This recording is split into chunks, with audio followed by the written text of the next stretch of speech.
ಗೂಢಾರ್ಥವನ್ನು ಪ್ರಕಟಿಸುವೆನು. Hallelujah. ಈ ಭಕ್ತನನ್ನು ನಾವು ನೋಡುವಾಗ ಮೊದಲು ಇವನು ಫಸ್ಟ್ ಕಿವಿಗೊಟ್ಟು ಕೇಳಿದ್ದಾನೆ ವಾಕ್ಯ. ಎರಡನೇದು ಇವನು ಕೇಳಿದ ಸಂಗತಿಗಳನ್ನು ಏನ್ ಮಾಡಿದ್ದಾನೆ, ಜನರಿಗೆ ಬೋಧಿಸ್ತಾನೆ. Hallelujah, praise the lord. ಅದೇ ರೀತಿ ಒಬ್ಬ ಸೇವಕನಾದ ನಾವುಗಳು ಕೂಡ ಮೊದಲು ದೇವರಿಂದ ವಾಕ್ಯಗಳನ್ನು ತಿಳಿದುಕೊಂಡು ದೇವರಿಂದ ವಾಕ್ಯವನ್ನು ಕೇಳಿ ನಾವೇನು ಮಾಡ್ತೀವಿ, ಸಭೆಗೆ ಬೋಧಿಸ್ತೇವೆ. ನಾವು ನಾರ್ಮಲ್ ಆಗಿ ಬೈಬಲ್ ಓದುವಾಗ ನಮಗೆ ಈ ವಾಕ್ಯದ ಅರ್ಥ ಆಗಲ್ಲ. ನಾವು ಇನ್ನೊಂದು ಕಡೆಗೆ ಹೋಗಿ ಇನ್ನೊಬ್ಬ ದೈವಿಕ ಮನುಷ್ಯರ ಹತ್ರ ಹೋಗಿ ನಾವು ಅವ್ರು ಹೇಳುವಂಥ ವಿಷಯಗಳನ್ನು ನಾವು ಕೇಳಿ ಗಮನಿಸುವಾಗ ಮಾತ್ರನೇ ನಾವೇನಾಗಿರ್ತೇವೆ, ಕಲಿಯುವರಾಗಿ ಕಾಣಲ್ಪಡ್ತೇವೆ. ಯಾಕಂದರೆ ಈ ಬೈಬಲ್ ಅನ್ನೋದು ಬಂದು ಸಾಧಾರಣವಾದ ವಿಷಯವಲ್ಲ. ಇದನ್ನ ಓದಿ ಮುಗಿಸಿ ಇದರ ರಹಸ್ಯವನ್ನು ತಿಳಿದುಕೊಳ್ಬೇಕಂದ್ರೆ ಮನುಷ್ಯನ ಸಹಾಯ ಮಾತ್ರ ಅಲ್ಲ, ಪರಿಶುದ್ಧ ಆತ್ಮನ ಸಹಾಯ ಕೂಡ ಮುಖ್ಯವಾಗಿ ಬೇಕಾಗಿರುತ್ತೆ. ಹಲ್ಲೆಲೂಯಾ. ಮನುಷ್ಯನ ಸಹಾಯದಿಂದ ಈ ಬೈಬಲ್ ಅನ್ನು ನಾವು ಓದುವಾಗ ಬರೀ ಬೈಬಲ್ ಆಗಿ ಕಾಣುತ್ತೇವೆ, ಬೇರೆ ಅಕ್ಷರಗಳಾಗಿ ನಮಗೆ ಅದು ಕಾಣಲ್ಪಡುತ್ತೆ. ಆದರೆ ಆತ್ಮೀಯ ಸಹಾಯವನ್ನು ನಾವು ಹೊಂದಿ ನಾವು ಇದನ್ನು ಓದುವಾಗ ಇದರ ರಹಸ್ಯ, ಒಳಗಡೆ ಇರುವಂಥ ರಹಸ್ಯವನ್ನು ದೇವರ ಪರಿಶುದ್ಧ ಆತ್ಮನು ನಮಗೆ ತಿಳಿಸ್ಕೊಡ್ತಾರೆ. ಅದಕ್ಕೆ ದೇವರ ವಾಕ್ಯ ಹೇಳ್ತು, ಪರಿಶುದ್ಧ ಆತ್ಮನು ಸಭೆಗೆ ಮಾತಾಡುವಾಗ ಕಿವಿ ಉಳ್ಳವನು ಕೇಳಲ್ಪಡಲಿ. ಪರಿಶುದ್ಧ ಆತ್ಮನು ಡೈರೆಕ್ಟ್ ಆಗಿ ಬಂದು ಮಾತಾಡಲ್ಲ. ಹಲ್ಲೆಲೂಯಾ. ಯಾರನ್ನು ದೇವರು ನೇಮಿಸಿರ್ತಾರೋ, ಯಾರನ್ನು ದೇವರು ಮೊದಲೇ ಕರೆದಿರ್ತಾರೋ, ಯಾರನ್ನು ದೇವರು ಕರೆದು ಅವರನ್ನು ಅಭಿಷೇಕ ಮಾಡಿರ್ತಾರೋ, ಅವರಿಗೆ ಮಹಿಮಾ ಪದವಿಯನ್ನು ಕೊಟ್ಟಿರ್ತಾರೋ ಅಂಥವರ ಮೂಲಕ ಪರಿಶುದ್ಧ ಆತ್ಮನು ಸಭೆಗೆ ಕಾರ್ಯ ಮಾಡುವವರಾಗಿರ್ತಾರೆ. ಹಲ್ಲೆಲೂಯಾ.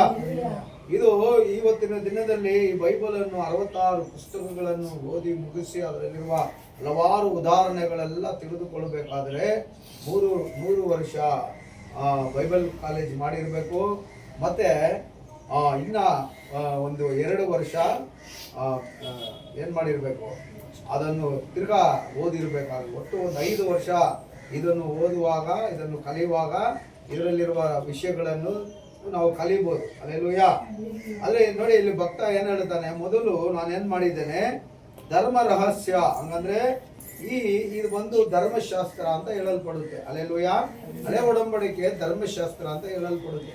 ಈ ಶಾಸ್ತ್ರದಲ್ಲಿರುವಂಥ ಪ್ರತಿಯೊಂದು ವಿಷಯವು ಮೊದಲು ಅವನು ಕೇಳ್ತಾನೆ, ಅದರಲ್ಲಿ ಏನು ಹೇಳಲ್ಪಟ್ಟಿದೆ, ಅದರ ರಹಸ್ಯ ಯಾರಿಗೆ, ಏನು ಒಳ್ಳೆಯದು ಕೆಟ್ಟದ್ದು ತಿಳಿಸಲ್ಪಟ್ಟಿದೆ ಅದನ್ನು ಫಸ್ಟ್ ಇವನು ಕಲಿತು ಎರಡನೇದಾಗಿ ಏನು ಮಾಡ್ತಾನೆ, ಜನಗಳಿಗೆ ಪರಿಶುದ್ಧ ಆತ್ಮನ ಸಹಾಯದಿಂದ ಅವನು ಏನು ಮಾಡ್ತಾನೆ, ಪ್ರಸಂಗ ಮಾಡುವವನಾಗಿರ್ತಾನೆ. Hallelujah, praise the lord.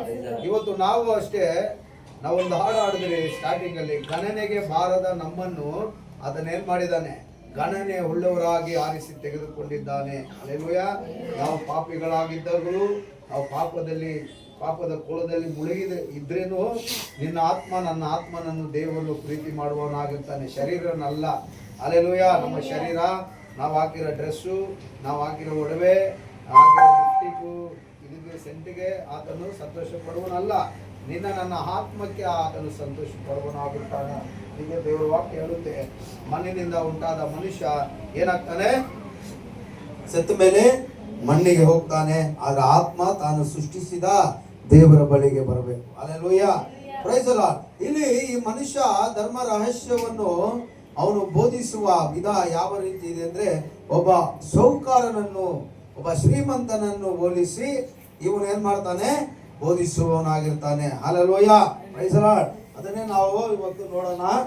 ನಾವು ಕಣ್ಣುಗಳನ್ನು ಮುಚ್ಚಿ ನಾವು ಪ್ರಾರ್ಥನೆ ಮಾಡೋಣ. ಪ್ರೀತಿ ಸ್ವರೂಪನಾದ ದೇವರೇ,